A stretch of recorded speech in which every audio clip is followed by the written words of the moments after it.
नमस्कार मंडळी. आजची प्रसन्न सकाळ. बाहेर येऊन निसर्गाचं दर्शन घेतलं.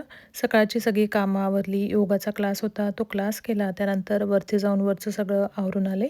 घरातले सगळे पडदे उघडले. 9:30-10ला खूप छान सगळ्या घरामध्ये ऊन येतं.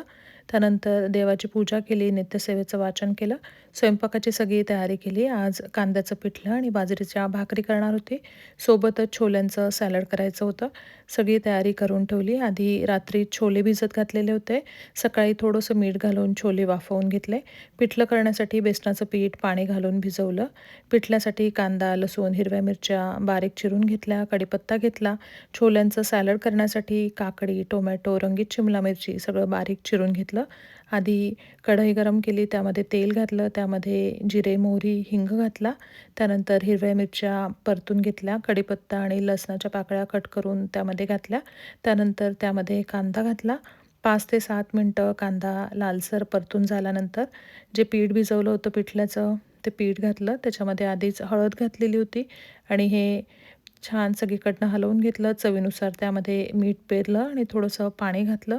हे पिठलं शिजू दिलं. एकीकडे छोल्यांचं सॅलड करण्यासाठी छोल्यामध्ये काकडी, टोमॅटो, रंगीत शिमला मिरची हे सगळं घातलं. यामध्ये तुम्हाला गाजर घालायचं असेल तर बारीक चिरून गाजरसुद्धा तुम्ही घालू शकता. शेवटी यामध्ये लिंबू पिळलं आणि चवीनुसार थोडंसं मीठ घातलं, कारण आधीच मीठ घातलेलं होतं.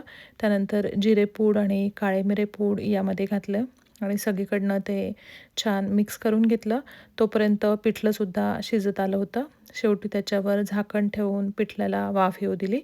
इकडे अमेरिकेत भाकरी कशा करतो असा कमेंट आला होता.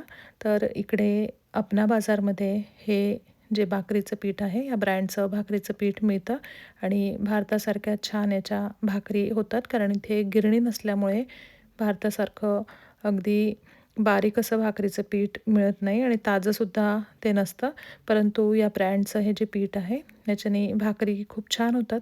फक्त गरम पाण्यामध्ये हे भाकरीचं पीठ भिजवायचं आहे आणि भाकरी थापताना अगदी पातळ थापायची नाही आहे, कारण जर पातळ थापली तर उचलताना ती तुटू शकते. म्हणून थोडीशी जाडसरच अशी भाकरी थापायची आहे आणि अशा प्रकारे तुम्ही भाकरी करून बघा. छान भाकरी तयार होतात. धन्यवाद.